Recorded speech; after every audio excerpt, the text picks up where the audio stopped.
नमस्कार, मी डॉक्टर संजीवनी श्रीपाद नेरकर. जुनं ते सोनं या सदराखाली हे जे यूट्यूब चॅनल मी सुरू केलेलं आहे त्यामध्ये आरोग्य चिकित्सा मुद्राभ्यास यामध्ये आज तिसरी मुद्रा मी तुम्हाला सांगणार आहे, ती म्हणजे आकाश मुद्रा. आकाश मुद्रा आपण पहिल्या दिवशी पाहिली ती ज्ञानमुद्रा अशी. दुसऱ्या दिवशी पाहिली ती वायुमुद्रा आणि आज जी आपण दाखवणार आहेत ती दुसरं बोट आणि अंगठा आणि बाकीची बोट सरळ, ही आहे आकाश मुद्रा.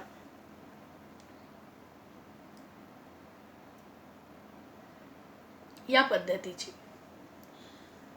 तत्पूर्वी थोडासा संवाद मी तुमच्याशी साधते. काल मला एक फोन आला. त्यांनी सांगितलं की ही माहिती छान आहे, यामधला विषय देखील नवा आहे, परंतु नेमकी याची उपयुक्तता काय ती मात्र काही कळत नाहीये. त्यासाठी थोडंसं खोलात जावं लागेल. पहिल्याच व्हिडिओमध्ये मी तुम्हाला सांगितलं की आपलं शरीर पंचमहाभूतांनी निर्माण झालेलं आहे आणि या पंचमहाभूतांना या हातांच्याच ठिकाणी स्थान आहे. आपला हात जगन्नाथ म्हणूनच ही म्हण रूढ झाली असावी, कारण या 5 बोटांमध्ये पंचतत्व सामावलेली आहेत. आपल्या शरीरामध्ये जेव्हा ही 5 तत्व आहेत तेव्हा सगळ्यात पहिलं तर हे पाहायला हवं की आपल्या शरीरात यांचं नेमकं काम काय.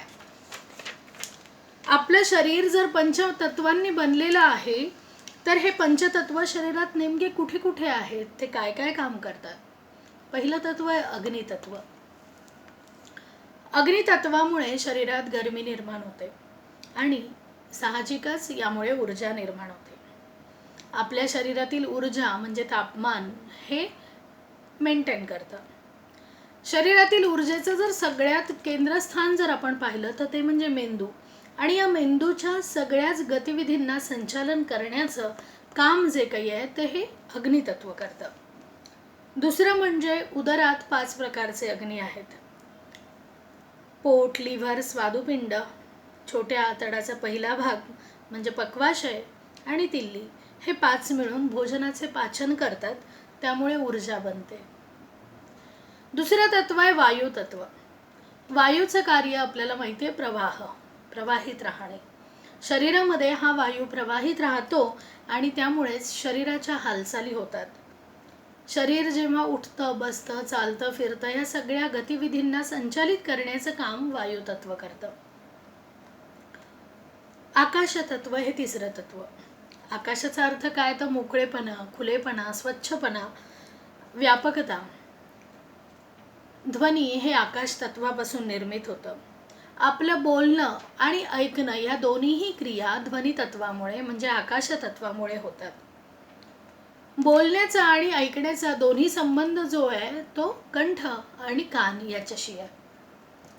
थायरॉइड आणि पॅराथायरॉइड ज्या ग्रंथी आहेत ह्या आपल्या गळ्याजवळ असतात. हाडांमध्ये सुद्धा पोकळपणा असून यांचा तत्वसुद्धा डायरेक्ट संबंध जो आहे तो आकाश तत्वाशी येतो.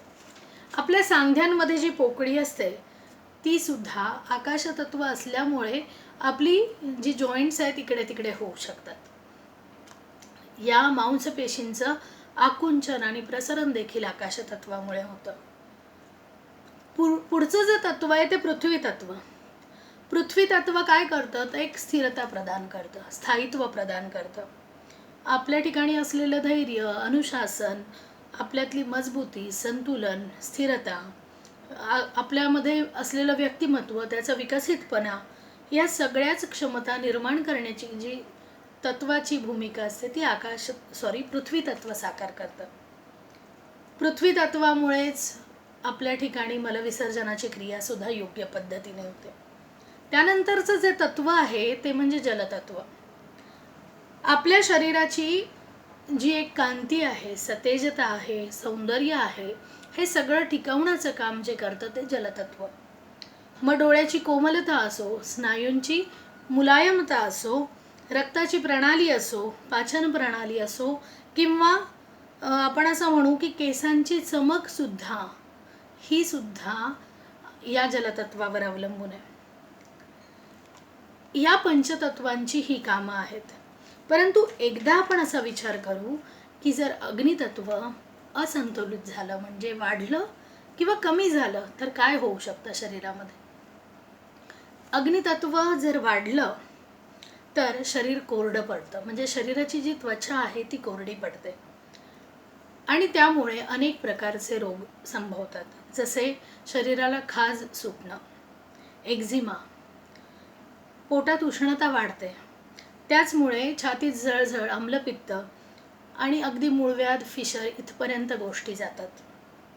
याचबरोबर नॉर्मली ताप येणं, रागराग होणं, चिडचिडेपणा वाढणं, मानसिक तणाव आणि या सगळ्यांचा परिणाम म्हणून शरीरामध्ये कॅन्सरची निर्मिती होणं हे अग्नितत्व वाढण्याचं द्योतक आहे. हेच अग्नितत्व जर कमी झालं तर त्वचा थंड पडते, त्यामुळे सतत सर्दी, ब्रॉन्कायटिस, अस्थमा, निमोनिया यासारख्या रोगांना तोंड द्यावं लागतं. ऊर्जेची कमतरता जी असते ती स्मरणशक्ती देखील कमजोर करते आणि पोटातील अग्नी थंड झाल्यामुळे किंवा मंद झाल्यामुळे पाचनसंस्थेविषयीचे अनेक रोग, अपचन असेल, अनेक रोग, ॲसिडिटी असेल, ते वाढत जातात आणि याचमुळे सगळा मेटाबॉलिझम बिघडल्यामुळे चरबी आणि लठ्ठपणा हा उत्पन्न होतो. दुसरं तत्व वायू, याच्यामध्ये जर असंतुलन झालं तर काय होतं, तर वायूचं प्रमाण जर वाढलं तर गॅसेस वाढतात, अपचनाच्या अनेक तक्रारी उद्भवतात, मग सांधेदुखी, कंबरदुखी, सर्वायकल पेन, सायटिका ह्यात आजारांना आपल्याला तोंड द्यावं लागतं. तसेच जर वायुतत्व वाढलं तर लकवा म्हणजे पॅरालिसिस, हृदयाघात म्हणजे हार्ट अटॅक्स यांना पण सामोरं जावं लागतं. आणि जर वायूची कमतरता भासली तर श्वास घ्यायला त्रास होतो, अस्थमा होतो, मानसिक ताणतणाव, त्यानंतर स्मरणशक्तीची कमतरता आणि निराशा यायला लागते. आकाशतत्व याचं जर असंतुलन झालं शरीरामध्ये तर आकाशतत्वामुळे ध्वनी उत्पन्न होतो, मग त्याच्या असंतुलनातून ऐकणे आणि बोलण्याचे अनेक रोग उत्पन्न होतात. याचबरोबर गळ्याचे रोग, कफ वाढणे, कानाचे दुखणे, बहिरेपणा येणे, तसेच कानासंदर्भातील समस्त रोगांची निर्मिती यामुळे होते. इतकेच नव्हे तर ज्या मुलामध्ये आकाशतत्वाचे असंतुलन आहे त्या मुलाच्या जिभेला एक विशिष्ट प्रकारचा जडपणा येतो आणि त्याच्या बोलण्यात तोतरेपणा येतो, त्याचा आवाज स्पष्ट येत नाही, आवाज बसणे हे देखील त्याचेच द्योतक आहे. पृथ्वी तत्व जर असंतुलित झाले तर वजन वाढणे, लठ्ठपणा आणि त्या संदर्भातील रोग निर्माण होतात. याचंच पुढेचं रूप म्हणून शरीरात साखर वाढते, म्हणजे मधुमेह, शुगर ही तयार होते. पृथ्वी तत्व कमी झाले तर अशक्तपणा, रक्तक्षय, दुर्बलता, हिमोग्लोबिन कमी होणे, याची कमतरता जाणवणे, विटॅमिन्सची कमतरता जाणवणे, तसेच शारीरिक विकासामध्ये अडथळे निर्माण होतात. जलतत्व असंतुलित झालं म्हणजे जलतत्व वाढलं तर जलोदर, उदरामय, फुफ्फुसात पाणी भरणं, मेंदूत पाणी भरणं या पद्धतीचे रोग यांना सामोरं शरीर जावं लागतं शरीराला. तर जलतत्वाची कमतरता झाली तर हातापायांना भेगा फुटणे किंवा नाक व डोळ्यातून पाणी वाहणे, लचक म्हणजे सतत लचक बसणे, ज्याला आपण मोच येणे असे म्हणतो, शरीरात कुठेही सूज येणे आणि याचबरोबर हत्ती रोग हा देखील याचा द्योतक आहे. अशा प्रत्येक तत्वाच्या असंतुलनातून रोग निर्माण होतात. मग आपण असं म्हणू शकतो की शरीर आजारी का पडत आहे, तर कोणतं तत्व शरीराला त्रास देत आहे हे त्या रोगाच्या प्रकृतीवरून, रोगाच्या ज्याला काय म्हणू आपण स्वरूपावरून आपल्याला लक्षात येतं आणि ती मुद्रा करावी. पहिल्या दिवशी आपण ज्ञानमुद्रा पाहिली. ही ज्ञानमुद्रा अंगठा आणि तर्जनी यांच्या अग्रभागाला स्पर्श करून ही दिवसागणिक 15 मिनिट करावी, जेणेकरून अग्नितत्व आणि वायुतत्व यांचा स्पर्श झाल्याने स्मरणशक्तीचा विकास होतो, बुद्धीचा विकास, आध्यात्मिक शांती होते, मानसिक शांतता लाभते. तसेच ज्या काही मेंदूच्या तक्रारी आहेत त्या दूर होतात. त्यानंतर हृदयरोग, अनिद्रा, निराशा, उच्च रक्तदाब यामध्येही ज्ञानमुद्रा उपयोगाला येते. दुसरी मुद्रा आपण पाहिली ती म्हणजे वायुमुद्रा. वायुमुद्रा म्हणजे पहिलं बोट तर्जनी, हिचं टोक अंगठ्याने दाबायचं. ही दुसरी मुद्रा आपण पाहिली.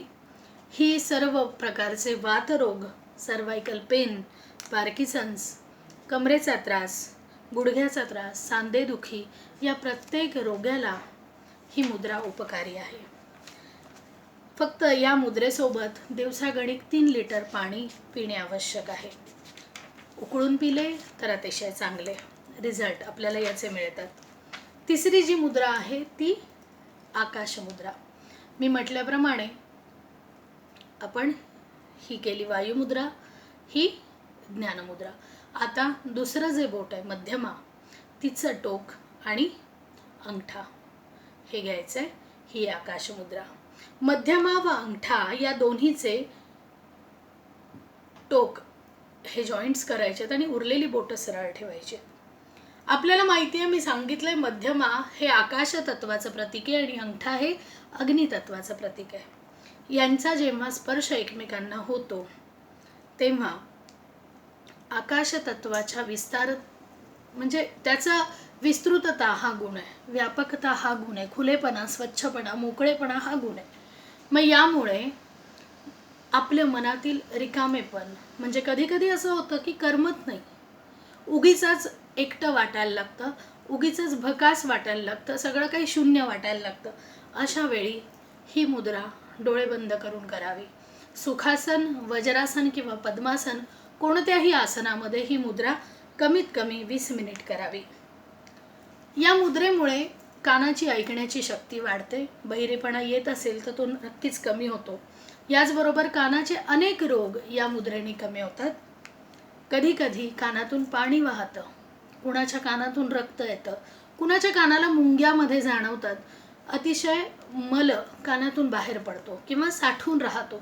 या सगळ्या कानाच्या तक्रारी या आकाश मुद्रेने कमी होतात मित्रांनो. कधी कधी हाडांचे काही प्रॉब्लेम असतात आणि दीर्घ आजार त्यातून उद्भवतो. त्यामुळे या दीर्घ आजारातून जर मुक्तता हवी असेल तरी देखील ही जी आकाश मुद्रा आहे ती अतिशय उपयोगी ठरते. आकाश तत्वाचा जो संबंध आहे तो हृदयाशी आहे.